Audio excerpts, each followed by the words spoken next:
Bom dia, pessoal. A gente hoje começa outro pedaço, outra parte do nosso curso, né? A gente vai tratar mais agora de equações diferenciais.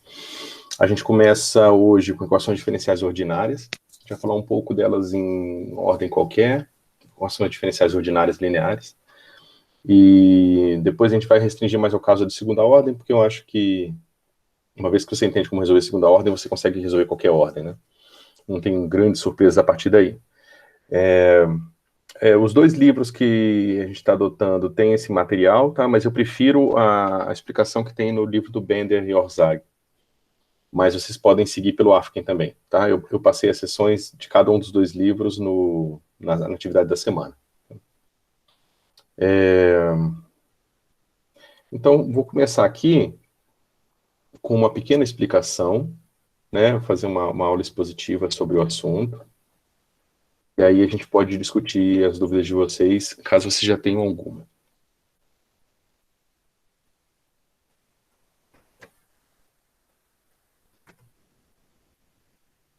Deixa eu abrir aqui, ó, o quadro.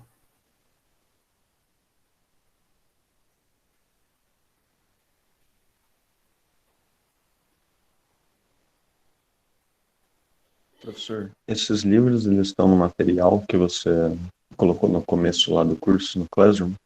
Sim, sim. Ok, valeu. Bom, antes de tudo, a gente vai usar bastante conceito de função analítica, né, ou função holomórfica, acho que é holomórfica, e série de Taylor, né, e outras coisas, outros tipos de técnicas associadas a séries. Vocês lembram bem disso? Eu vi que vocês, pelo menos eu conversei com o Mário, vocês viram bastante parte de análise complexa no primeira parte desse curso, né? Então, eu imagino que vocês lembrem bem o que é uma função analítica, uma função holomórfica. Tô certo?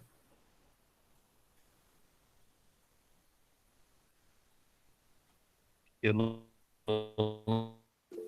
lembro muito bem, não, professor. Mas E eu vocês... não fiz com eles. Eu também. Hum. Meu curso foi diferente. Eu não sei o que é holomórfica. Bom, no caso, é uma função que você pode... É diferenciável no plano complexo, né? Tá, Saquei. então o que acontece é o seguinte, na prática, se você exigir que uma função é suave, você não restringe suficientemente sua função no sentido de que nem toda função suave, ou seja, infinitamente diferenciável e finita, contínua, né? Ela necessariamente tem uma expansão em série de Taylor que converge num raio finito, né? Então, eu vou dar um exemplo clássico para vocês, só para vocês terem ideia do que eu estou falando. Aí eu vou dizer por que a gente quer funções diferenciáveis no plano complexo, e aí a gente pode ir direto para soluções. Porque o que acontece aqui é que a resolução de equações diferenciais, ela sempre vem acompanhada de hipóteses sobre as soluções, né? E é claro que em alguns casos você tem teoremas de existência e unicidade, então mesmo que você faça hipóteses para obter a solução, se você obter um número X de soluções e você tem um teorema que garante que as soluções são únicas, então você está tranquilo que por mais que você tenha feito hipóteses, você chegou nas únicas soluções possíveis, certo? Você não fica, você não fica com a dúvida de que será que as hipóteses que eu fiz para encontrar soluções, na verdade, me esconderam algumas soluções que, né, que tais as funções não satisfizessem aquelas condições.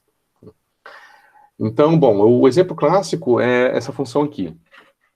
Tem outras funções que você pode pensar similar, tá? Mas, por exemplo, essa função aqui,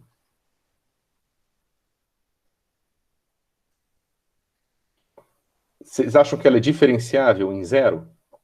Ou que ela tem um valor bem definido em zero?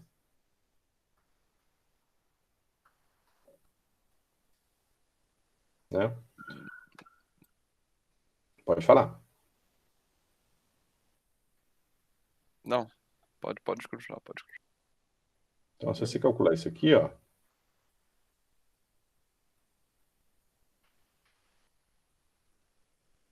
vocês vão ver que não é difícil perceber que isso aqui vai dar exponencial de uma coisa que vai ficar maior, maior e maior, né? Então, isso aqui vai uma coisa do tipo, vou escrever direto aqui, zero, tá? Aí você poderia se perguntar, tudo bem, professor, eu consigo ver que alguma coisa do tipo exponencial de menos infinito é zero. Então, por isso que esse limite aqui faz sentido. Tudo bem. Agora, o que acontece com as derivadas? Bom, o que acontece com as derivadas é que você tem que f' de x vai ser igual a 1 sobre 2 sobre x ao cubo exponencial de menos 1 sobre x quadrado. Então você fala, tudo bem, olha aí o problema. Eu tenho uma coisa que vai divergir aqui, porque em zero esse termo vai para infinito e em zero esse termo vai para zero. Acontece que, usando aquela regra do L'Hopital, ou outras técnicas de cálculo de limite, é fácil você ver que esse termo aqui, ele sempre ganha desse termo aqui. Ou seja, um termo exponencial indo para zero sempre ganha de um termo polinomial indo para zero. Então, se você fizer lá o limite direitinho disso aqui, você vai ver que quando o x for para zero, esse negócio aqui vai para zero também. Então, por mais que você tenha uma expressão complicada, você tem uma expressão que ainda é suave em x igual a zero. O problema é que, como eu falei para vocês, todas as derivadas desse cara aqui são zero em zero. Ou seja, se eu derivar em fn, se eu calcular aqui, a derivada enésima dessa função calculada em zero, isso vai ser zero. Então, quando eu for construir minha série de Taylor, tela, eu vou ter que f de x vai ser igual a somatório de f n igual a zero até infinito, de x, tá? Desculpa.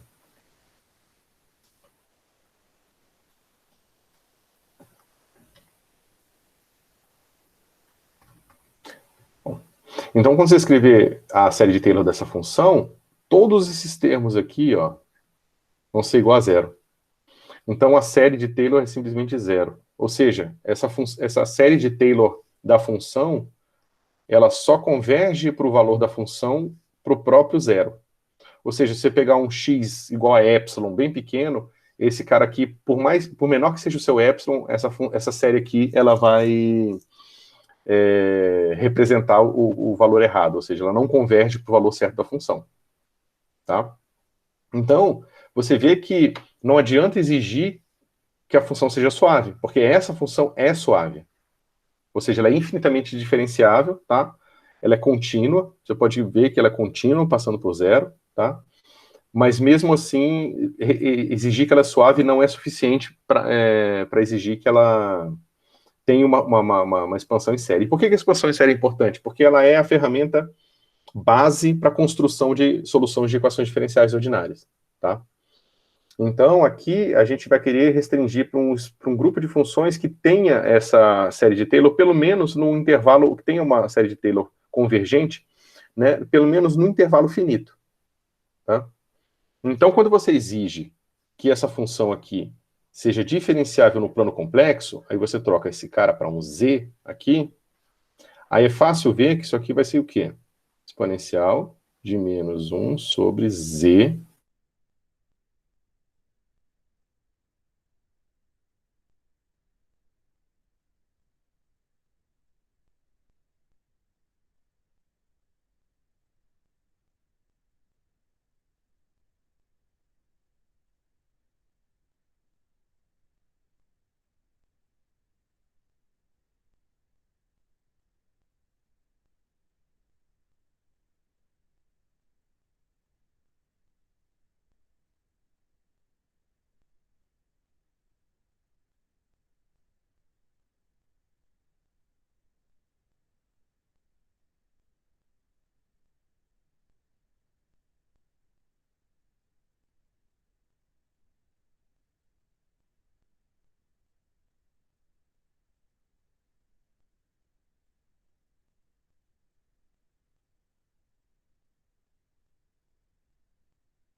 Alô?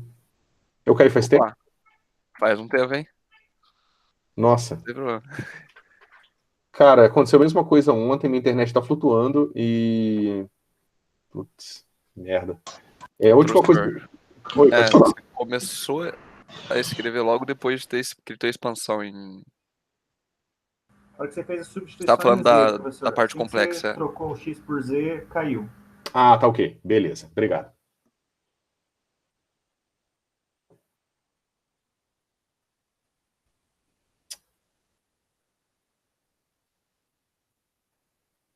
Não, ontem eu tive que botar. Fazer pelo meu 4G aqui do celular, porque eu não estava tendo estabilidade para dar aula. Tudo bem, vamos lá. Então o que eu estava falando para vocês é que a gente precisa de funções que sejam suaves. E o problema é que esse programa que eu uso, ele usa tela cheia, então eu nem vejo o símbolo da conexão ali. Depois eu vou passar meu WhatsApp para vocês, e aí vocês, pelo menos um de vocês que estiver assistindo a aula, vocês me mandam mensagem, tá? Caso isso aconteça de novo. Não pode achar. Então tá, o que eu estava dizendo para vocês é que aquela função, né, por mais que seja suave, ela tem características que a gente não quer, né? Ou seja, ela não pode ser expandida em uma série de Taylor, que dá uma série de Taylor convergente num raio de convergência finito, tá? Então aqui, o que eu estou mostrando para vocês é que se você for para o plano complexo, escrever aqui a sua variável complexa z como sendo x mais y, onde x é a parte real aqui, né, o eixo real, esse eixo horizontal, e o y é o eixo vertical, né, que é o eixo imaginário. Se você agora você tenta fazer o próprio limite da função, né, passando por zero, só que vindo pelo eixo imaginário, você vai ver que agora, nessa direção, o que acontece com essa função é que ela é assim, ó, exponencial de mais 1 sobre y quadrado. Ou seja, ela vai divergir aqui, se você vier pelo eixo imaginário. Se você andar no eixo imaginário, ele diverge, se você andar no eixo real, ela passa por zero, certo?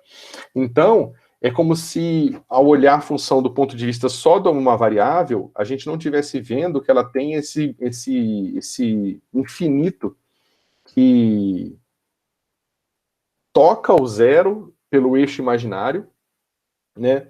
Mas pelo eixo real você não vê, você passa pelo eixo real, ali no eixo real tem um zero, você não percebe que tem um problema ali, mas na parte imaginária tem, certo? E é por isso que você não tem essa expansão finita aqui da função como série de Taylor, certo? Então, aqui a gente vai restringir a funções holomórficas. Holomórficas ou holomórficas? Deixa eu checar. Eu acho que é holomórficas.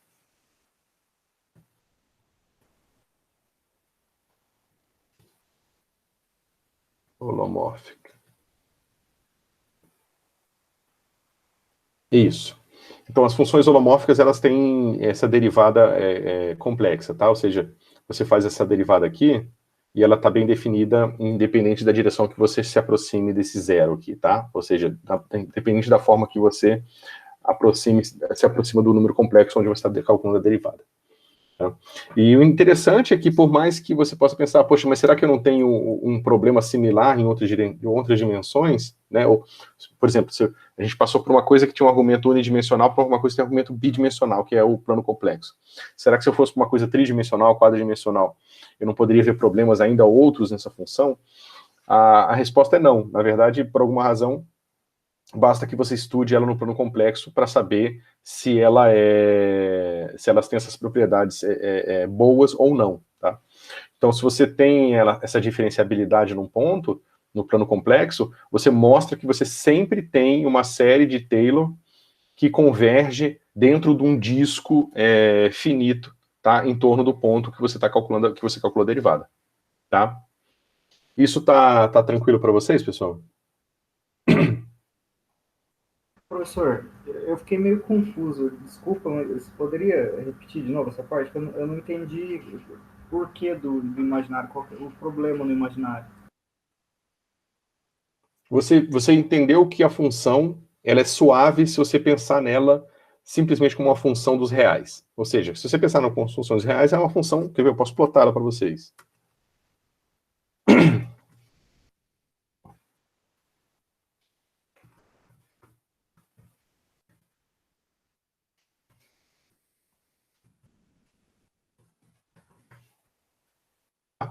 Você vê que é uma função que fica bem achatadinha aqui, mas ela é bem definida, tá?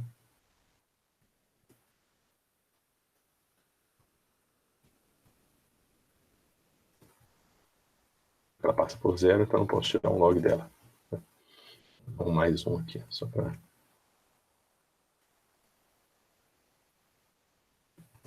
Tá? Vocês veem que é uma função bem definida aqui. Eu posso botar aqui de menos 5 a 5, e a função continua sendo bem definida aqui. Tá? Se eu quiser calcular a derivada dela,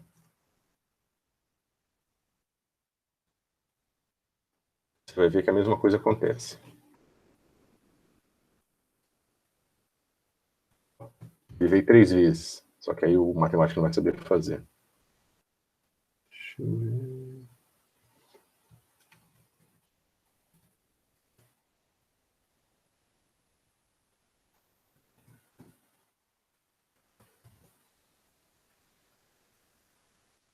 Tá, bom, é que numericamente ele não vai saber fazer isso aqui.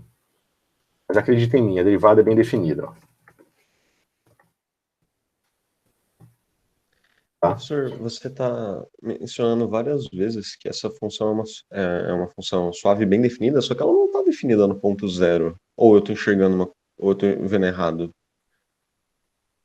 Porque tem um 1 sobre x. Se x é igual a zero, vai ter 1 sobre zero.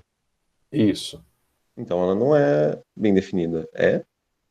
No sentido de que o limite pela esquerda e pela direita converge para um número finito tá. e igual, sim. Tá, tudo bem então. Ok. É nesse sentido que eu estou falando. Então, então essa função é suave, tá? E do ponto de vista que o argumento é puramente real, ela é bem definida, né, nesse sentido do limite, e contínua, e tem infinitas derivadas contínuas e também infinitas ali. Tá? Então você não tem nenhum problema acontecendo naquele ponto em relação à diferenciação e à continuidade quando você olha essa função do ponto de vista dela com argumento real. Acontece que qualquer função de um número real, você pode calcular para qualquer outro campo, né? Sendo um campo, um conjunto de números que tem as mesmas propriedades que os números reais, ou seja, que tem a definição de soma associativa e comutativa, a definição de multiplicação associativa e comutativa, e você tem inverso sobre soma e você tem inverso sobre multiplicação quando você tira o zero, né? Ou seja, você tem o A, você vai ter o menos A, você tem o A, você tem o 1 sobre A, né? Que são os inversos sobre soma e os inversos sobre multiplicação. Então, se você pega outro conjunto de números que tem as mesmas propriedades, você pode simplesmente usar a mesma forma funcional de f e calcular essa f para esse outro conjunto. Tá? E o que eu estou falando para vocês é que quando você faz isso para o conjunto dos números complexos, você consegue ver mais características da função que você consegue ver características da função que você não consegue ver se você considera só argumentos reais. Tá? E aí aqui, uma dessas características que eu estou mostrando para vocês é que essa mesma função agora, quando eu trocar simplesmente um argumento real por um argumento complexo, esse número aqui, por c ao quadrado, não garante mais que essa função, que esse número aqui ao quadrado não garante mais que ele é positivo, porque agora eu estou com um número complexo. Então, para exacerbar esse fato, eu ando na direção imaginária pura, onde eu joguei o x fora, e aí o i ao quadrado vai mudar o sinal aqui, tá vendo? Então, se eu me aproximo desse mesmo ponto, porque agora, antes eu tinha uma reta real com um ponto zero nela. Agora eu tenho o plano complexo com a origem. Então, eu estou me aproximando do mesmo ponto que é a origem, tá? Que é x0, y0. Só que eu posso me aproximar por aqui, eu posso me aproximar por aqui, eu posso me aproximar por aqui, e eu posso me aproximar por aqui. E quando eu aproximo por aqui, fica bem evidente o problema, porque aqui, quando eu me aproximo nessa direção, o meu número complexo, ele simplesmente é iy. E quando eu botar ele aqui, isso vai ficar mais 1 sobre y quadrado. E aí, quando eu me aproximar de zero, esse cara aqui vai para infinito positivo, vai dar exponencial de infinito. Então, essa função diverge nesse ponto aqui, tá? E você não pode mais dizer que ela é contínua nesse ponto aqui por causa disso. E as derivadas também são divergentes nesse ponto. Certo? Então, analisar a função num plano complexo te ajuda a ver essas características ruins que ela possam ter, tá? E, ao mesmo tempo, quando você exige que a função é analítica, né, ou seja, ela é complexamente, ela pode ser diferenciada no plano complexo e ela tem uma continuidade em todas as direções, ela pode ser expressa em termos de uma série de Taylor que converge num disco, ou seja, ela converge num disco assim no plano complexo. Tá? Por isso que a gente exige que ela seja... Porque eu tô reforçando essas coisas porque eu sempre achei muito esquisito quando você começa a estudar, por exemplo, equações diferenciais ordinárias, e aí do nada a pessoa começa a falar, mas a função tem que ser analítica. Né? Aí você lembra de analiticidade como uma coisa definida para funções de argumentos complexos. Aí você fala, mas por que eu me interesso na função ser analítica, já que eu estou preocupado em resolver equações diferenciais ordinárias de argumentos reais, ou seja, uma função do tempo, que um tempo é um número real? Por que eu quero saber se essa função tem alguma característica ou não tem essa característica no plano complexo? Justamente por esse fato que eu estou mostrando para vocês, porque exigir suavidade da função não é suficiente para exigir, para obter o fato de que ela pode ser expressa em termos de uma série de Taylor. E aqui as ferramentas, praticamente todas que a gente vai usar, são ferramentas em expansão de série, expansão em série, certo? Então, se você não pode fazer isso de partida, você não pode usar uma parte das técnicas. Ao mesmo tempo, como eu falei para vocês antes, como você tem teoremas de unicidade, então, por mais que essas soluções elas possam parecer arbitrárias, já que a gente exigiu uma coisa a mais nelas, isso não é tão verdade, porque os teoremas de unicidade garantem que se a gente encontrou uma solução e ela é única, então, por mais que a gente tenha feito uma hipótese, ela não excluiu a solução verdadeira. Melhorou? Professor, só para ver se eu entendi, então, a gente vai exigir que ela é analítica, porque, nesse caso, essa função ela é contínua nos reais, só que ela não consegue ser expandida em série. Então, a gente vê que ela não é, nesse caso, analítica. Então, esse é o motivo. Então, a gente está generalizando. Exatamente. Valeu. Então, a gente acaba tendo que exigir uma propriedade daquela função quando você muda o argumento para um argumento complexo, porque quando você faz isso, você consegue exigir características que te garantem que ela tem uma expansão em Taylor, mesmo para argumentos puramente reais. Tá?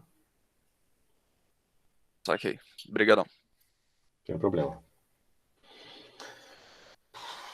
Então tá. Então, quando a gente faz essa exigência, a gente sabe que toda vez que a gente tem uma função, e a gente fala que ela é analítica num ponto, f de x, você sabe automaticamente que ela pode ser expressa assim. Vou botar a definição do livro. Tá? Ou seja, isso aqui é uma igualdade. Pelo menos dentro do raio de convergência dessa série aqui. Tá? Então, a gente pode usar tanto o lado esquerdo quanto o lado direito na hora que a gente for falar de uma certa função f. A ideia aqui é você transformar um problema de equações diferenciais ordinárias em problemas problemas onde você tem que encontrar o valor desses coeficientes aqui. Tá? Ok. Então, se a gente sabe que, se a gente está restrito agora ao caso que as funções são analíticas, a gente pode pegar uma equação diferencial agora arbitrária. Vamos pegar aqui uma equação diferencial ordinária linear arbitrária. Tá? Então, se ela é de ordem n, a gente pode escrevê-la assim. Acho que é P que ele usa. Deixa eu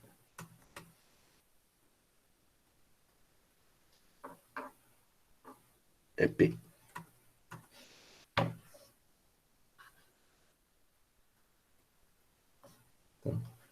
Essa notação aqui está clara para vocês? Essa derivada enésima menos n menos 1, ésima. Tá? Então, P, n menos 2. Esse P é com a função de x, tá?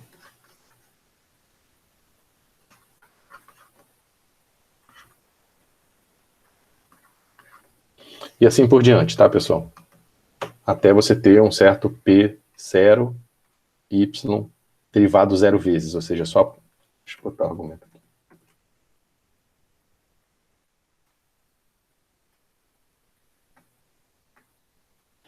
Então, isso aqui é a equação diferencial ordinária, mais a equação diferencial ordinária regular mais geral, linear regular mais geral que você pode ter. Tá? Você poderia perguntar, poxa, mas será que eu não tenho um último P aqui? Ou seja, não tenho Pn de x aqui multiplicando? Como eu estou exigindo que essa solução é regular, esse Pn ele tem que ser uma função analítica.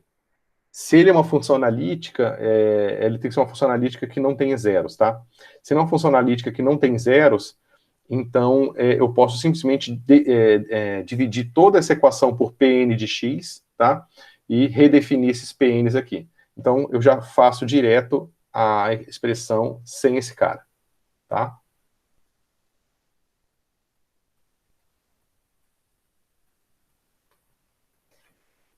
Ou seja, falando de outra forma, se essa minha função aqui, ela passasse, ou ela não fosse analítica, né? Ou ela passasse por zeros, eu teria que a termo de maior derivada da minha equação ia ter um ponto que ele ia passar por zero.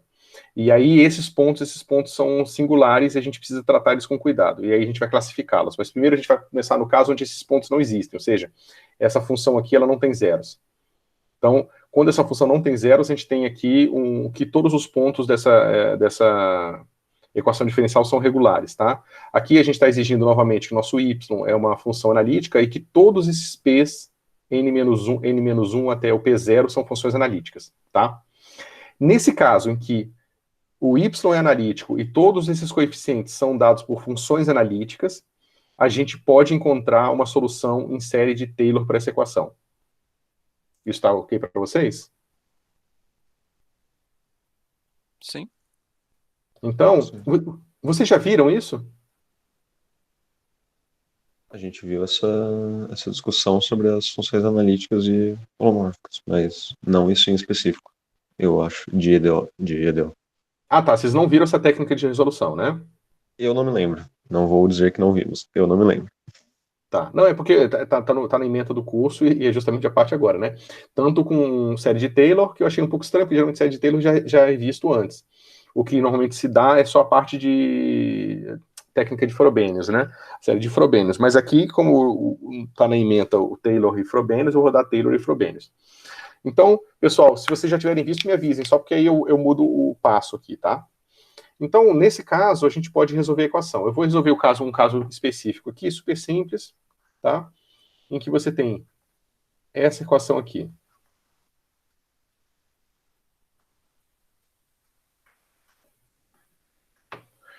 Você vê que essa equação, ela naturalmente satisfaz aquelas condições, ou seja, você vê que o coeficiente do termo de maior derivada é 1. Então, não teve nenhum problema. 1 é uma função constante que nunca passa por zero. E o coeficiente do termo derivada primeira é zero, que é uma função analítica. Uma função constante zero é analítica, tá? E aqui o termo P0, né? Ou seja, aqui você tem que o P1 é igual a zero e o P0 é igual a uma constante. Tá? Ambas funções, se você pensar em P1 como uma função de x, isso aqui é uma função analítica, né? E P0 de x igual a uma outra constante, sendo w quadrado, também é uma função analítica, né? Isso tá ok para vocês? Sim. Sim. Bom, aqui, alguns autores, deixa eu ver como é que ele faz, só para eu não fazer diferente deles, porque alguns autores, quando você expande em série de Taylor, quando você vai fazer a hipótese que a sua função pode ser representada por uma série de potência, você pode escrever y como sendo somatório de an x elevado a n sobre n fatorial. Isso, ou você pode fazer aqui o somatório, né? N igual a zero ao infinito. N igual a zero ao infinito. Ou você pode fazer isso aqui com um certo Bn, x elevado a n. Tá? E aí você vai encontrar condições para esse cara, ou condições para esse cara aqui. Tanto faz, tá? É uma questão de escolha. Vocês entendem? Isso está claro para vocês? Se você usar essa expressão para y, você vai obter certas condições para o AN, e se você usar essa expressão para y, você vai obter condições ligeiramente distintas para o BN, tá? Tudo depende se você botou ou não esse termo aqui do N fatorial. Se eu não me engano, esse livro ele usa sempre a expansão sem o termo de fatorial. E é isso que eu vou fazer, tá? É que em alguns casos é bem mais conveniente manter o termo de fatorial, porque senão ele vai reaparecer no resultado. Mas bom, vamos lá. Então, fazendo essa expansão aqui, eu vou usar então eu vou apagar isso aqui, tá? E vou sempre usar essa expressão aqui, y como uma função de x vai ser igual a somatório de AN x elevado a n sobre n fatorial. Tá? Então, agora eu vou tentar resolver aquela nossa equação, expandindo o meu y em série, tá? Em torno do ponto zero, ou seja, essa série aqui. Quando eu substituir lá na minha expressão, eu vou ter o seguinte, y duas linhas mais ômega y é igual a zero. Então, eu vou substituir essa expressão nessa equação e vou ter o quê? Não, desculpa, ó, eu falei uma coisa e fiz outra. Não vou botar o termo fatorial. Vocês vão ver que ele vai reaparecer. Tá? Então, eu vou calcular, eu vou pegar essa expressão de cima e vou botar na equação de baixo. Isso aqui vai dar para mim somatório de n igual a zero até infinito, de AN, n menos 1, x elevado a n menos 2, tá? Mais ômega quadrado, somatório de n igual a zero até infinito, de AN, x elevado a n. Isso aqui é igual a zero. Tá? Então, eu simplesmente peguei isso aqui, substituí aqui e obtive essa expressão aqui. Isso aqui está tranquilo para vocês? Sim. Então tá. Bom, então eu vou reescrever aqui só para a gente pensar como que a gente lida com isso. Tá? AN, n menos 1, x elevado a n menos 2, mais somatório de n igual a zero até infinito, de AN, x elevado a n, w quadrado, igual a zero. Então, pessoal, aqui agora a gente está querendo resolver essa equação, certo? Você pode pensar nisso de várias formas diferentes, tá? Mas na prática, o que a gente está fazendo é que a gente vai encarar essa série como se fosse um vetor, certo? E não só um vetor, mas um vetor numa certa base que é linearmente independente, tá? Eu vou trabalhar um pouco as expressões e a gente vai chegar no ponto crucial aqui. E aí eu vou dar uma fórmula para vocês calcularem a projeção desse vetor numa certa direção, tá? É claro que existe uma maneira um pouco mais rebuscada de fazer isso, mas eu acho que a gente não precisa entrar nisso para resolver essa expressão, tá? E aí eu vou argumentar aqui por que esse truque que eu vou mostrar para vocês funciona.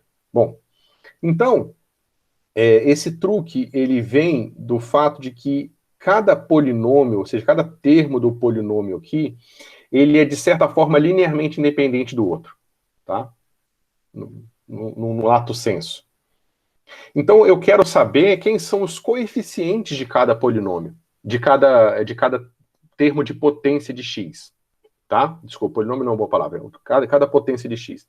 Cada potência de x, ela funciona como se fosse um elemento de base de um vetor. Né? Então, se eu tenho um vetor assim, A vezes E1 mais B vezes E2 mais C vezes E3, e se eu disser para vocês que isso aqui é igual a zero, ninguém vai se surpreender quando eu disser que isso aqui é zero quando A igual a zero, B igual a zero, C igual a zero. Porque eu posso muito bem pegar essa expressão aqui, calcular o produto interno dela com E1 e obter essa expressão. pegar essa mesma expressão de cima, calcular o produto interno com E2 e obter a segunda equação, e assim por diante. Tá? Então isso aqui não é surpresa para vocês. Agora, a equação de cima ser uma equação vetorial, provavelmente é um pouco de surpresa para vocês, tá? Mas ela é. Então, a gente pode depois, dependendo de como tiver o andamento do curso, eu acho que a gente vai ter tempo para ver o problema de Sturm-Liouville, em que a gente coloca em termos bem mais claros as características de espaço vetorial que essas funções têm, tá? Ou seja, estou mostrando que as funções, elas vivem num espaço vetorial de funções, tá? Bom, então vamos fazer a brincadeira aqui. Se n começa a ser somado de zero, esse cara começa em n em x elevado a menos 2. Mas não vai ser o caso porque esses caras aqui, eles são zero quando o meu n é igual a zero ou quando o meu n é igual a 1, certo? Então essa soma aqui, naturalmente, ela pode começar de 2. Tá? Bom, essa soma começando de 2, o primeiro termo aqui é zero. Como o primeiro termo daqui também é zero. Então a gente pode simplesmente falar que n menos 2 igual a m, tá? E mudar essa expressão toda. Então aqui vai ficar assim, soma. Eu estou fazendo esse bem passo a passo, que é o primeiro para vocês, tá? Vocês vão ter que repetir. Pode falar. O termo que você está somando na soma da direita é um M e o da esquerda é um N? Não, todo mundo N de nariz. Ah, Tá, você desculpa. está chamando de M. Isso, eu estou simplesmente dando um rótulo diferente. Tá bem, então. Desculpa, obrigado. Isso, nada. Tá? Então, agora, se eu mudar esse rótulo, é fácil ver que quando n for igual a 2, m igual a 0. Então, essa soma começa de 0 e vai para infinito. Tá? Aqui, o nosso a, ele é n, né? Ou seja, ele é m mais 2. Tá? O nosso n é m mais 2. Tá? E o nosso n menos 1 é m mais 1. E agora eu tenho x elevado a m de Maria, mais ômega ao quadrado. Aí tanto faz onde que a gente vai fazer a mudança, mas para economizar algumas linhas de escrita, eu vou simplesmente mudar o rótulo aqui de n para m.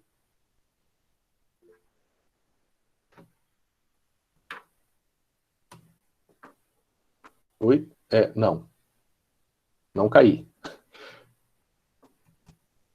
Vocês estão me escutando, né? Sim.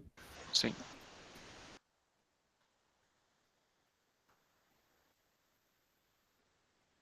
Tá? Então aqui todo mundo concorda, né? Bom, como essas séries eu estou supondo que são séries convergentes, eu posso somá-las termo a termo, certo? Professor, Pode falar. mas a gente estava definindo o m como sendo n menos 2 para uma das somatórias, e para outra somatória a gente só definiu n como sendo igual a m? Isso. Eu só mudei o rótulo da somatória. Porque esse índice aqui, esse tipo de pergunta é ótimo, tá, pessoal? Porque É um índice esse tipo mudozinho? é um índice mudo, exatamente. Isso aqui. Eu posso botar o rótulo que eu quiser, posso chamar de I, de W, do que eu quiser, entendeu? E se vocês estiverem na dúvida, se vocês não estiverem acreditando em mim, o que é bom, escrevam a série termo a termo. Escreve o termo 1, o 2, 3, quer dizer, o 0, o 1, o 2, o 3, escreve o outro partindo do 2 e se convençam de que vocês podem fazer essas manipulações. E por que eu estou reforçando isso? Porque aqui a gente está fazendo um contexto simples, mas esse contexto pode ficar cada vez mais complicado. Você pode ter 3, 4 termos desse tipo, né, em que você tem que balancear esses índices para você poder somar os termos que são de mesma potência em x, né? E isso é importante vocês terem um bom traquejo com isso para fazer essas contas, tá? Então, agora eu posso juntar isso tudo numa série só.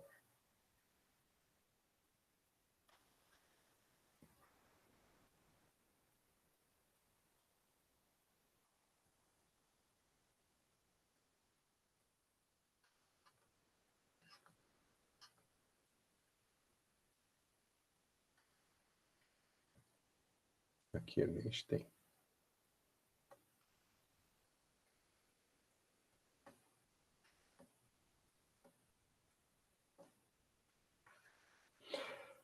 Beleza?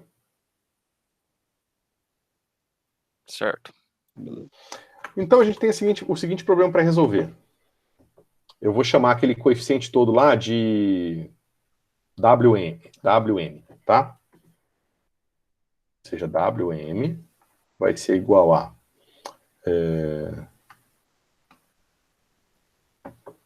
A M mais 2, M mais 2, M mais 1, mais... W é péssimo, né? Vou chamar de B mesmo. Mais W quadrado, AM. Certo? E aí a gente tem que agora, o problema que a gente quer resolver é esse aqui, ó. BM, XM, igual a zero. Onde M é somado de zero a infinito. Bom, aí você quer resolver essa expressão. Então, eu estou somando infinitos termos e quero que esses infinitos termos somem igual a zero. E, de certa forma, eu quero tirar alguma informação sobre quem é BM quando eu fizer isso, certo? E aí que vem que a gente quer que essa expressão ela seja zero para qualquer valor de x. Se ela tem que ser zero para qualquer valor de x, então eu posso calcular essa somatória. Eu posso calcular em qualquer valor de x, mas eu também posso calcular qualquer número de derivadas dela. Certo? Então eu vou pegar o seguinte operador. D. Eu vou chamar aqui de n. Tá? De uma certa função f. F não é bom, né? Vou chamar de g de x. Tá? Isso aqui nada mais é do que a g derivada n vezes tomada em zero. Tá? Quando eu fizer isso aqui, ó, atuando num x elevado a uma potência L positiva, né, positiva ou igual a zero, isso aqui vai ser o quê? Delta de Kronecker de N, L. Isso está fácil de ver? Não. Desculpa. L fatorial. Então vamos fazer aqui. Quanto que é a derivada enésima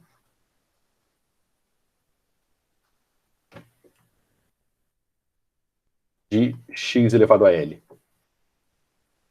Isso aqui vai ser L vezes L menos 1, né? Vezes Ok. ponto, L menos N. Tá? Ou seja, se N for igual a 1, L menos N, menos N mais 1, né? Deixa eu ver. Se N for igual a 1, tem que ser só L. Isso. Então é menos N mais 1. Tá? Isso está claro?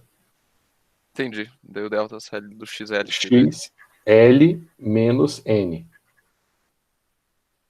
Tá? Então, e depois eu estou tomando isso aqui em x igual a zero.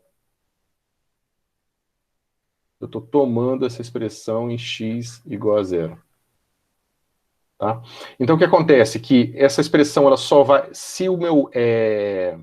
a gente sabe que quando o meu n é maior do que L, essa derivada é zero, né? Porque eu vou estar derivando uma constante. E quando é menor, se não for exatamente igual a L, ele vai ser proporcional a x. Então, quando eu tomar x igual a zero, vai ser zero também. Então, a única possibilidade é quando o L for igual a N, né? Ou seja, se eu estiver derivando uma vez, eu tiver x, se eu estiver derivando duas vezes, x quadrado, e assim por diante. Então, o termo que sobra é L fatorial, tá? Um delta de Kronecker de N, L. Tá tranquilo? Vocês querem que eu repita? Eu entendi, eu consegui sacar. Beleza. Então, toda vez que você chegar numa expressão desse tipo aqui, ó, quando você sabe que ela é válida para qualquer valor de x, você pode aplicar aquela mesma lógica para dizer que ela é zero se, somente se, todos os BM forem zero. Por quê? Porque você pode pegar essa expressão...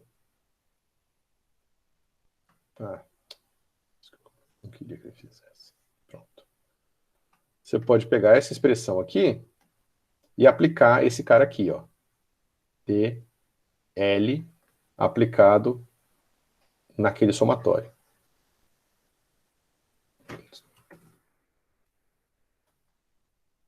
Infinito de M x elevado a M, tá? E esse cara aqui vai ser simplesmente o delta vai matar, isso aqui vai ser L fatorial BL igual a zero. Né? Porque isso aqui é igual a zero. Então, a minha expressão final é essa aqui. Como L fatorial é sempre maior que zero, né? Maior que zero, então eu tenho que BL igual a zero. E eu posso aplicar esse cara aqui para qualquer valor de L. Então, todos os Bs tem que ser igual a zero. Tá? Então, de certa forma, esse operador Dzão que eu coloquei aqui, ele está fazendo o papel do produto interno numa certa direção qualquer. Tá? Ele está pegando a projeção do vetor, se você quiser pensar nesse somatório como um vetor, ele está pegando a projeção desse vetor na direção do x elevado a L. Tá? Isso pode ser escrito, depois a gente chegar no problema de Sturm-Liouville, a gente vai pegar, definir produto interno, a gente vai pegar o produto interno, vai definir o produto de x com y, de x elevado a n com x elevado a m, né? Já mostrar que em alguns casos esse cara vai ser zero, não vai ser zero, e assim por diante. A gente pode ortonormalizar a base, a gente pode fazer um bocado de coisa. Tá? Nesse caso, a gente vai pegar simplesmente esse truque para dizer que aquela série é zero quando todos os seus coeficientes são zero também. Certo? Então, agora o nosso problema simplificou bastante. A gente tem essa equação para resolver. Certo? Que é esse pedaço aqui. Igual a zero. Então, vamos lá. A gente tem que A, M mais 2, M mais 2, M mais 1, mais ômega, A, M, é igual a zero. Certo? Agora, olha que interessante. Esse cara, ele vai ser assim. 2, eu posso escrever como sendo menos ômega quadrado dividido por M mais 2, M mais 1. Lembra que M começa de zero, então eu posso dividir, porque isso aqui nunca vai ser zero, tá? Ou seja, o M nunca vai ser menos 1 para esse cara ter problema. A, M. Então, uma vez que eu conheça ou melhor, eu posso perguntar para vocês, quantos valores de AM eu preciso conhecer para poder determinar todos os outros? Alguém tem ideia? Um só? Se eu souber quem é A0, eu consigo saber quem é A1? Não, não consegue. Por causa desse cara aqui, ó. Uhum. Tá? Então, aqui a gente está em uma equação diferencial de segunda ordem. Se ela é uma equação diferencial de segunda ordem, então ela é uma equação diferencial que precisa de duas soluções. E essas duas soluções, duas soluções, mas ela depende de duas constantes iniciais de integração, tá? É como se tivesse uma integral, precisa de uma constante de integração, e uma integral dupla, uma integral duas vezes, precisa de duas, tá? Então, aqui, a gente vai precisar de duas constantes de integração para resolver o nosso problema unicamente, certo? Então, como é que a gente pode fazer isso? Se a gente souber quem é A0, a gente sabe quem é A2, mas se a gente sabe quem é A2, a gente sabe quem é A4, e a gente sabe, então, quem são todos os termos pares. E se a gente sabe quem é A1, a gente sabe quem é o A3, e a gente sabe quem é o A5, e assim por diante, tá? Então, a gente pode resolver essa equação de diferenças, porque isso aqui é uma equação de diferenças finitas, tá? Com ela partindo de 0 e com ela partindo de 1, tá? Então, como é que a gente pode resolver ela partindo de 1? Desculpa, de 0. Então, a gente tem aqui o A2 vai ser igual a menos ômega ao quadrado. Então, se aqui é 2, o m é igual a 0, então eu vou ter 2 vezes 1 vezes A0. Tá? Bom, quem é o meu A4? É fácil. Ó, se é 4, significa que m é 2. Então, aqui vai ser 2 mais 2, 4. 2 mais 1, 3. Então, isso aqui vai ser menos ômega quadrado 4 vezes 3 vezes A2. Só que o A2, então eu vou ter assim, menos ômega quadrado, dividido por 4 vezes 3 vezes 2 vezes 1. Tá?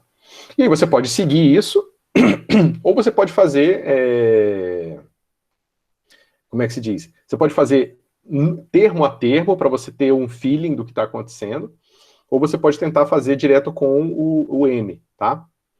Ou seja, aqui a gente pegou a diferença de quando a gente fala agora que nosso M é par, tá?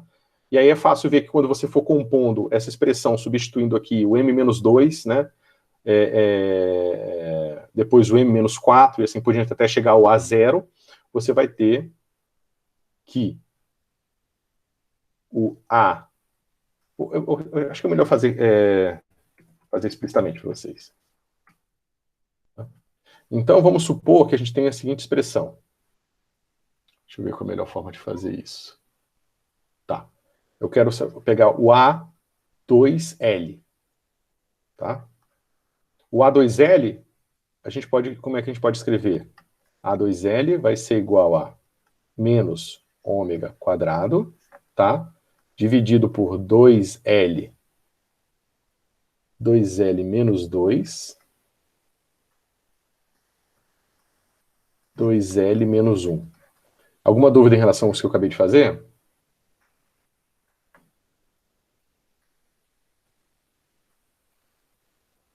Alguma dúvida em relação ao que eu fiz? Professor, volta na outra tela, se eu entender melhor, rapidinho. Ah, tá, acho que eu entendi. Né? Porque aqui você tem que pensar que... Não, eu fiz besteira, pera um pouquinho. Se eu estou chamando esse cara aqui de L... de 2L... Tá, então, eu errei aqui, ó.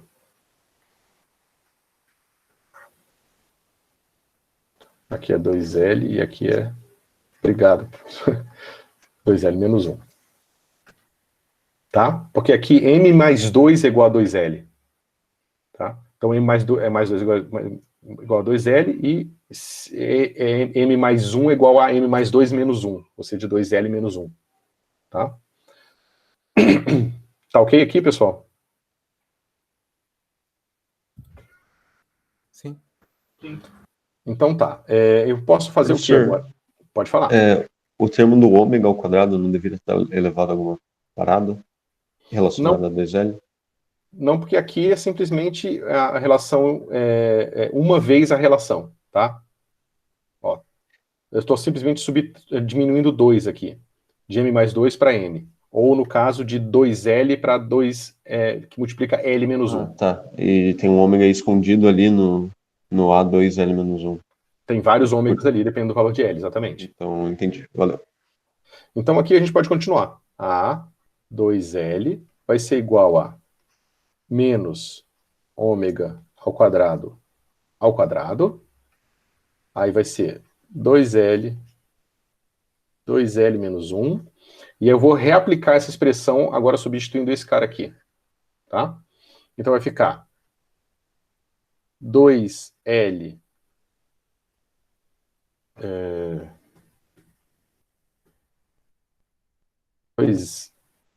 2L menos 2. Eu vou escrever assim, porque é melhor do que escrever assim, tá? É nesse pedaço. E aqui, 2L menos 3. Tá? E aqui vai ser A 2L menos 2 agora.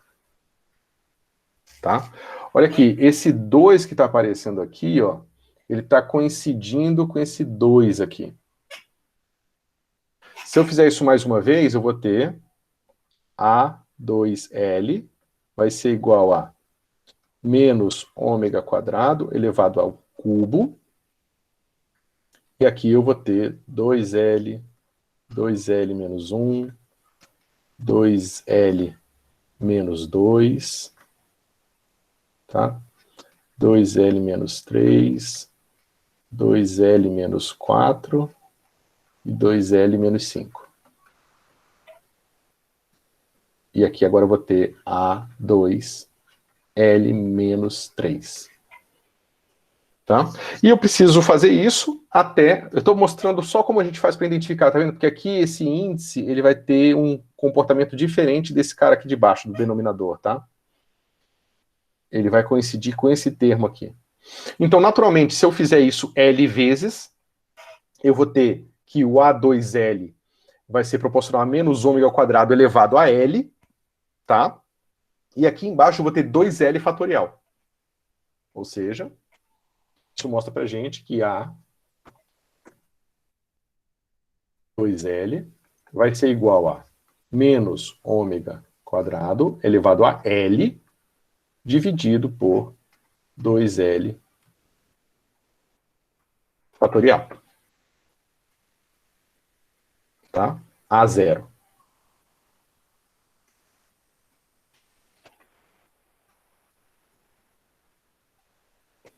Tá tranquilo, pessoal, isso aqui? Tem que ir meio que explorando a expressão e vendo o que você consegue tirar de um padrão dela. Só que assim, quando você adquirir uma certa experiência, você vai ver que existem certos padrões que se repetem, né? Então, por exemplo, aqui você poderia ser...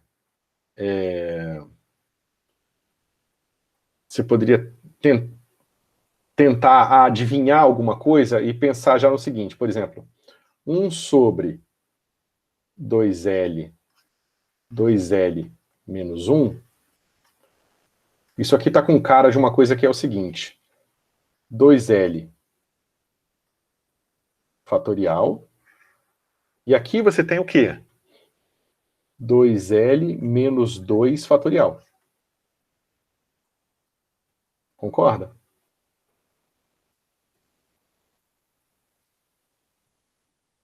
Vocês conseguem ver isso? Sim. Então, não, é porque é o seguinte, se você expandir o fatorial de baixo, você vai ter o termo 2L. Ah, tá, né? entendi. Tá? Expliquei isso aí. Esse cara aqui, ele vai ser uma coisa que a gente chama de símbolo de Pockhammer, tá? A razão de 2 fatoriais é um símbolo de Pockhammer. E esses símbolos de Pockhammer são usados o tempo todo para definir essas funções em série. Né? E eles aparecem o tempo todo, por isso que eles são definidos e têm um nome. Né? E quando você escreve as coisas em termos deles, você conhece as propriedades dele, as coisas ficam mais fáceis. Então aqui de cara, você já poderia ver que esse cara aqui é a razão de 2 fatoriais, e esse de cima vai ser a razão dos outros 2 fatoriais, de forma que um vai sempre cortar com o outro. Então sobra só o fatorial do fim, só esse fatorial lá do 2L no fim, tá? Ou seja, aqui no fim sobra só esse fatorial aqui. Tá? Mas, em princípio, vocês têm que encontrar os padrões, sim. E o que eu estou dizendo para vocês é que vocês, ao fazer exercício, vocês vão aprender quais são esses padrões e quais são as várias técnicas para obtê-los, tá? Bom, eu vou deixar para vocês fazerem como exercício o caso ímpar, tá? Mas vamos fazer o caso par. Então, a gente pode pegar aquele somatório, agora, somatório, de x, desculpa, AM vezes x elevado a m, tá? De m igual a 0 até infinito, tá? E vou separar aqui num pedaço par, tá? Ou seja, eu vou pegar um pedaço que vai ser assim, soma de L igual a 0 até infinito, tá? De A 2L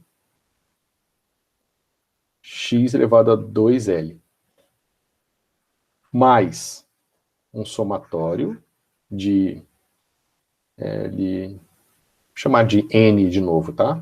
N igual a 1 até infinito, de a 2n mais 1, x elevado a 2n mais 1. Então eu separei a série par e a série ímpar, tá? Aí vocês têm que definir quem são os coeficientes ímpares ainda. Vocês podem fazer como exercício. E aqui a gente já calculou quem são os caras pares. Então isso aqui, a gente pode simplesmente... Todos os termos pares são proporcionais a zero, né? Então eu vou botar o A0 do lado de fora. E eu vou ter esse somatório aqui. De L igual a 0 até infinito. De menos ômega ao quadrado elevado a L, x elevado a 2L, tudo isso dividido por 2L fatorial. Tá? Bom, se vocês prestarem atenção, eu tenho x elevado a L, x ao quadrado. Bom, eu posso botar esse cara dentro desse cara, eu posso unir esses termos aqui, assim, né? Eu vou pegar só aquele pedaço ímpar, e ele vai ser o seguinte: soma de L igual a 0 até infinito, de menos ômega x ao quadrado, elevado a L, tá? Porque ali, como eu peguei só os termos pares, eu não preciso preocupar com o sinal de x. O x é sempre positivo, sempre vai ser ao quadrado, ou o quadrado do quadrado, ou seja, sempre vai ser positivo esse cara. Dividido por 2L fatorial. Mas quem é esse cara aqui? Essa é a série de quem?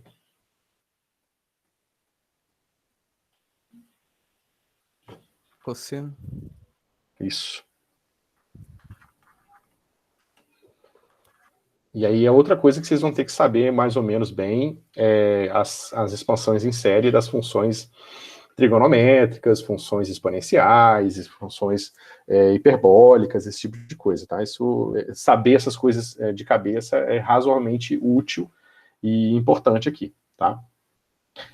Então pronto, vocês conseguiram mostrar que um termo da nossa solução vai ser assim, ó, A0 cosseno de ômega x. Tá? E se vocês fizerem direitinho, vocês vão encontrar que o outro pedaço da solução é A1 seno de ômega x. Tá? Ou seja, a solução geral ela vai ser dada em termos desses dois coeficientes que eu não consigo determinar simplesmente pelas séries de recursão. E se eu tivesse uma equação de terceira ordem, eu teria 3 coeficientes, de quarta ordem, 4 coeficientes não determinados. E mesmo se eu tivesse um termo de ordem linear na derivada, que a gente não tinha nesse caso, a gente ainda continuar tendo esses problemas, tá? Vocês não iam conseguir resolver o problema totalmente assim. Então, pessoal, essa é a técnica de solução via série de Taylor, tá? Tem os exercícios, tem o texto. O que a gente vai ver agora, ou provavelmente na aula que vem, em detalhe, é o seguinte. Se alguém quiser perguntar alguma coisa sobre isso, me interrompa, tá? Porque eu vou falar agora Pode falar. Licença. Então, como a gente chegou nessa conclusão, nesse resultado por esse método, que depende dos termos A0 e A1. Só que você acabou de falar que a gente não determina eles, então a gente não chegou na solução do problema por esse método. Como é que a gente determina esse A0 e esse A1? Tá. Bom, é porque aqui a gente está pegando soluções gerais. Existe uma diferença entre soluções gerais e soluções de problemas de condições iniciais. Os problemas de... Desculpa. Beleza, eu acho que entendi o que você quer dizer.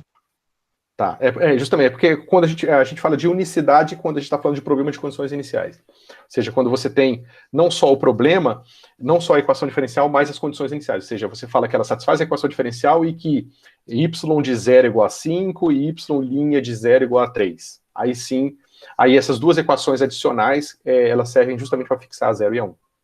Entendi, valeu. E, em geral, na física, a gente está interessado em soluções gerais. É raro o problema que a gente está interessado só em resolver para uma certa classe de condições iniciais. Geralmente, você quer explorar todas as possibilidades ali das soluções. Principalmente porque, numericamente, raramente você tem condições iniciais perfeitas. Ou seja, que você sabe exatamente em todas as casas as suas condições iniciais. Então, se você quiser estudar estabilidade, ou seja, bom, eu coloquei essas condições iniciais aqui, mas se eu tivesse colocado um pouquinho diferente, será que a solução ia permanecer próxima ou ela ia divergir muito das condições, né, de uma outra solução, de uma outra condição inicial? Tá? Então, bom, essa aqui é a técnica geral. Você está supondo que os coeficientes são analíticos, né, e que todo mundo pode ser expandido em série de Taylor. Pode falar. Uma das partes, logo depois de você ter trocado o n da segunda parte da expressão, né, que não tinha derivada, você trocou aquele m por m, você tinha então uma somatória em m igual a 2 até infinito e uma somatória em m igual a 0. Certo? Deixa eu voltar lá. Isso. Então, isso aí. Essa aqui, como eu falei para você, a gente trocou o n menos 2 por m, por isso que ela volta a ser de 0. Calma, então, por que ela estava começando em n igual a 2? Porque eu derivei 2 vezes. Aí o termo constante e o termo x elevado a 1 foram para 0. Ah, tá. E foi o que eu quis dizer quando eu falei que esse termo aqui, esse pedaço aqui, ó, ele vai a 0 quando n for igual a 0, esse cara morre, e vai a 0 quando n igual a 1. Entendi. Não, fechou então, valeu. Beleza? E esse é um dos problemas mais importantes da física, né? Que é o oscilador harmônico. E, assim, praticamente tudo que a gente sabe fazer porque a gente conhece soluções do oscilador harmônico. E as soluções um pouco mais complicadas quando você complica um pouco o seu oscilador harmônico. Tá? Bom, o que acontece, então, é que a gente vai explorar casos que não são tão simples assim. Tá? Então, a gente pode classificar agora os pontos, esses pontos que eu falei para vocês, onde as funções são analíticas, são os pontos regulares, são os pontos ordinários ou pontos regulares ordinários, tá?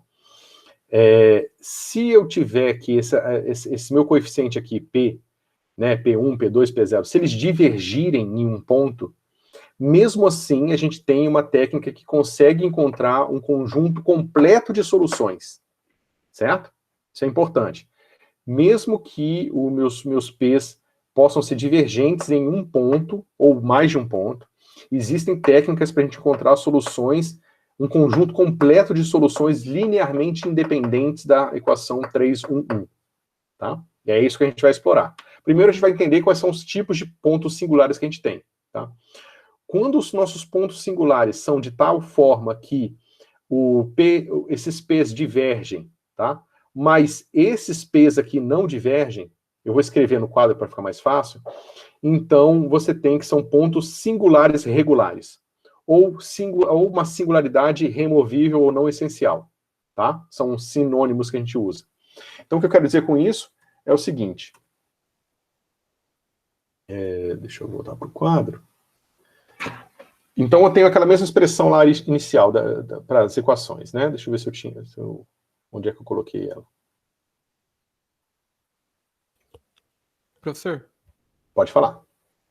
Eu não li essa parte ainda, e às vezes você está falando de equação regular, diferencial regular, eu não estou entendendo o que seria o regular, nesse caso. Tá, eu acabei de definir, mas eu acho que não ficou muito claro. O que acontece é o seguinte, quando eu tenho a equação, por exemplo, aquela que eu acabei de resolver, onde eu estou dizendo que eu estou resolvendo ela em torno de um certo ponto, tá? E que em torno deste ponto, todos esses coeficientes aqui, Pn-1, Pn-2, até o P1, P0, todos esses coeficientes são analíticos, né? Porque a função ela pode ser analítica em todo o seu domínio, mas ela pode ser analítica só em torno de um ponto também. Tá? Então, quando essas funções são analíticas em torno do ponto que eu estou interessado, eu digo que aquele ponto é um ponto ordinário. Tá? Okay. Quando eu for agora supor que esses meus coeficientes P, eles agora não são necessariamente analíticos em todo o domínio, eu estou interessado agora em classificar nos pontos em que eles não são analíticos, que tipo de pontos, de que tipo de singularidade eu tenho ali, certo? Ou seja, aqui eu tenho essa expressão aqui, tá? Da minha equação diferencial. Se esse cara aqui não for analítico em todo o domínio, mas for singular em alguns pontos, eu ainda consigo resolver essa equação dependendo do tipo de singularidade. Tá? Então, aqui, o que ele está dizendo é que os pontos regulares singulares, ou os pontos de singularidade removível, são aqueles pontos em que P0 não precisa ser analítico em torno do ponto, mas P0 vezes x menos x0 elevado a n, onde n aqui é a ordem da equação, tá? Esse cara aqui precisa ser analítico. A mesma coisa vale para P1. P1 não precisa ser analítica em torno do ponto x0, mas se ela for analítica em torno de... Se essa expressão aqui for analítica em torno do x0, eu ainda tenho um ponto que é regular singular. E isso tem que valer para todos os coeficientes. Então, no caso mais simples, que é o que a gente vai focar, P, né, é y' mais Q y igual a 0, eu quero aqui P não precisa ser analítico em todo o domínio, mas em torno do ponto que eu quero resolver, para que aquele ponto seja regular singular, x menos x0 vezes P tem que ser analítico, e x menos x0 elevado ao quadrado vezes Q tem que ser analítico. Isso é o mesmo que dizer que P, no máximo, diverge com x menos x0, e Q diverge no máximo com x menos x0 ao quadrado.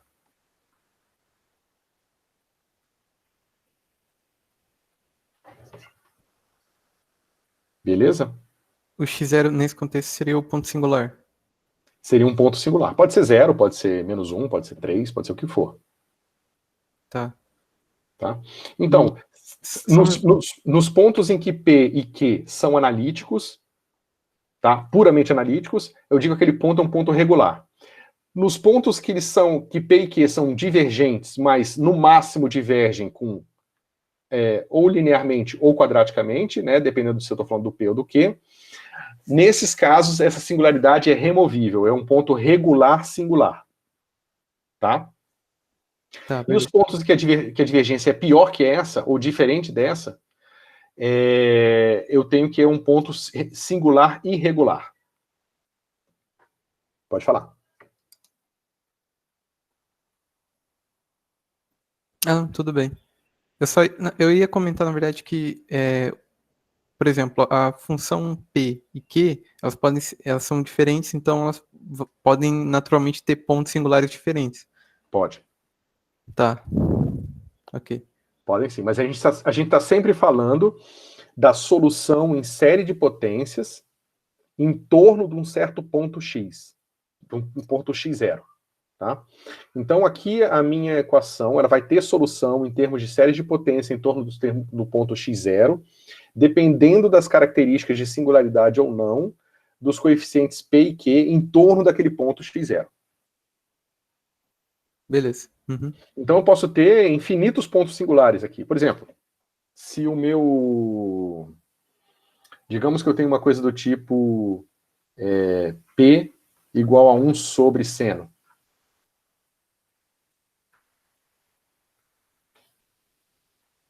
Eu tenho um monte de ponto singular aqui, né? Porque a cada valor de 2π que eu tiver aqui, eu tenho outro ponto singular. Agora, será que esse cara aqui, a divergência máxima dele é... Por exemplo, essa função P... Deixa eu escrever esse exemplo aqui, porque eu acho que ele é importante. Eu tenho o meu P, vai ser dado por 1 sobre seno de x. Tá? Esse ponto é singular em 0? A resposta é sim. Agora, esse ponto, ele é regular singular? A gente tem que ver se P vezes x é regular singular. Então, isso aqui vai ser x sobre seno de x. Tá? Então, o que acontece quando eu multiplicar esses dois e calcular esse cara aqui em 0? Isso aqui vai dar 1. Vocês já viram isso aqui, né? Sim. E tem que ver agora se ele tem todas as derivadas, né? Para ver se ele é... Porque essa função aqui ela tem que ser analítica, tá? Ela tem que ser infinitamente diferenciável no plano complexo. E eu acho que no caso ela não é. Tá? Então não é um bom exemplo. Porque aqui eu posso multiplicar esse cara por x e esse cara vira uma função contínua em 0. Mas ela não precisa ser contínua, ela precisa ser analítica, tá? Então esse cara aqui não é um bom exemplo. Porque você não consegue uma função analítica simplesmente ao multiplicar por x. Agora, sei lá, uma função exponencial de x sobre x, aí essa função aqui, né, digamos que o meu p seja igual a isso aqui. Se meu p for igual a isso aqui, então p vezes x é simplesmente exponencial de x. E exponencial de x é uma função analítica. Então, nesse caso aqui, eu teria o ponto zero sendo singular regular. Tá? E nesse caso aqui, não. Deixa eu ver. Derivada quando vai atuar ali. Não, esse caso aqui não, acho que não vai ser analítico, não, com certeza. Tá? Então tá mais claro, pessoal, aqui os pontos, o que são pontos singulares, o que são pontos regulares, o que são pontos singulares regulares e singulares não regulares?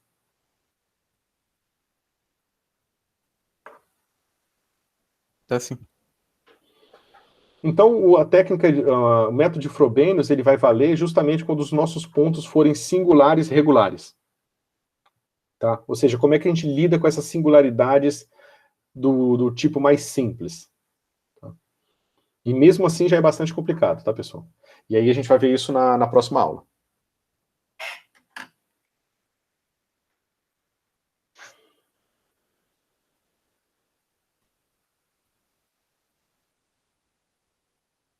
Ok. O livro do Bender é muito bom, tá? Ele tem bastante exemplos, vários casos mais simples, ele fala de um monte de coisa. É um livro bem útil para o estudante, eu acho.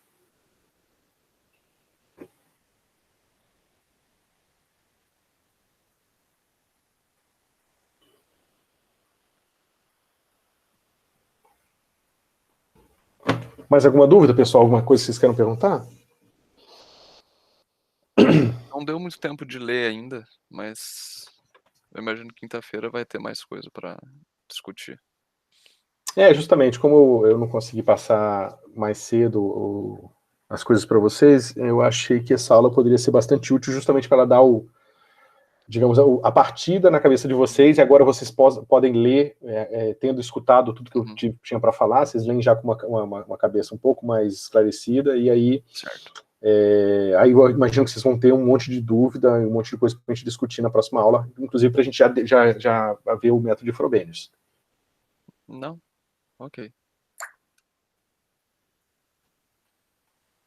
Mais alguma dúvida, pessoal?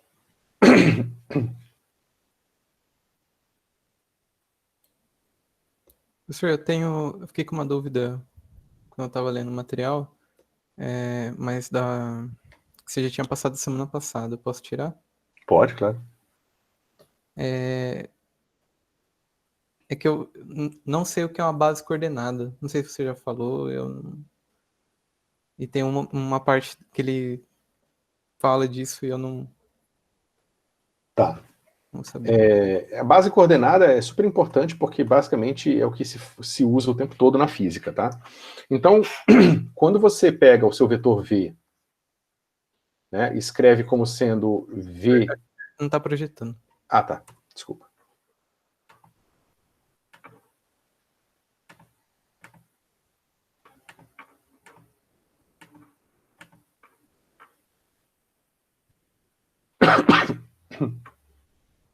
Foi, né? Foi. Então, quando você tem o seu vetor V escrito dessa forma aqui, essa componente é chamada componente numa base coordenada, porque aqui as suas derivações que você está usando como base são simplesmente aquelas derivadas parciais. Tá? Agora, você poderia muito bem pegar, né, uma quadra de vetores, digamos que um espaço tridimensional. Então você tem aqui V1, desculpa, vou botar parênteses aqui para não confundir. V1, V2, V3. Que são 3 vetores, tá? Ou seja, V1, na base coordenada, tem componentes assim. Tá? V2 a mesma coisa. E V3 a mesma coisa, tá? É igual. Se esses 3 vetores forem linearmente independentes, então, se esses 3 vetores forem linearmente independentes, então um vetor U qualquer pode sempre ser escrito como alfa V1 mais beta, vou chamar de alfa 1. Alfa 1 V1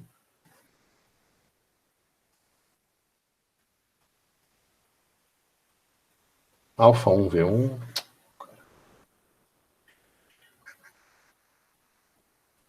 alfa 2 V2 mais alfa 3 V3. Esses vetores V1, V2 e V3, eles não precisam ser simplesmente uma derivada parcial. Eles podem ser um vetor qualquer, pode ser ortonormal, pode ter as características que eu quiser, contanto que seja uma base, ou seja, se eles forem linearmente dependentes e capazes de exprimir qualquer vetor da base. Nesse caso, eu digo que essas componentes aqui não são mais componentes coordenadas. Não, isso aqui não forma mais uma base coordenada. Tá? E dá para mostrar que se o comutador de VI, né, lembra do comutador de campos, né? De VI com VJ, se isso aqui for igual a 0, então esses vetores aqui, por mais que eu tenha escrito eles inicialmente em termos de uma base coordenada, eles também podem ser escritos como uma base coordenada. Se isso aqui for diferente de 0, então esses vetores não formam mais uma base coordenada. Tá? Então, se você quer saber se uma base é coordenada ou não, você calcula o comutador dos campos. Dos vetores de base, né? Se o comutador dos vetores de base for 0, então aquela base é coordenada. Se o comutador for diferente de 0, aquela base não é coordenada. Ah, tá. Uhum. Tá? É fácil ver que o comutador é 0 quando a base é coordenada, porque significa que basicamente o que você tem é que o seu V1 aqui, por exemplo, ele vai ser o V1 e as componentes Mi, del Mi, e aí você consegue mostrar que quando essa base é coordenada, isso aqui vai ser simplesmente um del lambda 1 aqui.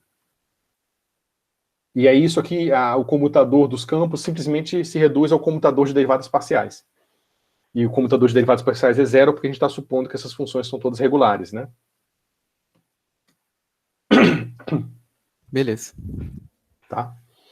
Então, geralmente a gente chama de, quando você pega uma base V1, V2 e V3 e ortonormaliza esses vetores, a gente chama isso aqui como uma base de tetrada. Tá? E as bases de tetrada normalmente não são coordenadas. Só em alguns casos muito especiais. Que você consegue encontrar uma base que seja ortonormal, que seja coordenada, né, naturalmente. Geralmente as bases coordenadas não são ortonormais. E você pode ver isso, se vocês lembrarem lá não sei se você está no curso de elétron, mas lá no curso de elétron eu mostro que as bases que você obtém simplesmente derivando x, elas não são normalizadas, enquanto nos livros eles normalizam, porque eles calculam usando bases não coordenadas, e eu estava fazendo tudo com bases coordenadas. Então você é obrigado a normalizar os vetores teta-chapéu e phi-chapéu, justamente porque quando você calcula eles simplesmente derivando, eles não estão normalizados. Tem um fator de R ou um fator de R sendo teta. Ah, beleza. Acho que entendi.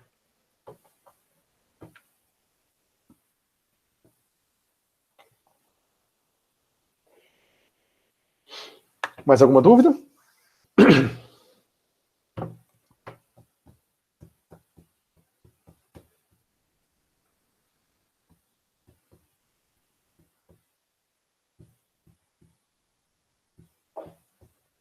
Bom, pessoal, então eu vejo alguns de vocês daqui a pouco. Beleza? Beleza. Até mais, senhor. Até Beleza, mais, até. pessoal. Obrigado, professor. Até Até mais. quinta, professor. Tchau, tchau. Até Até mais, quinta. gente.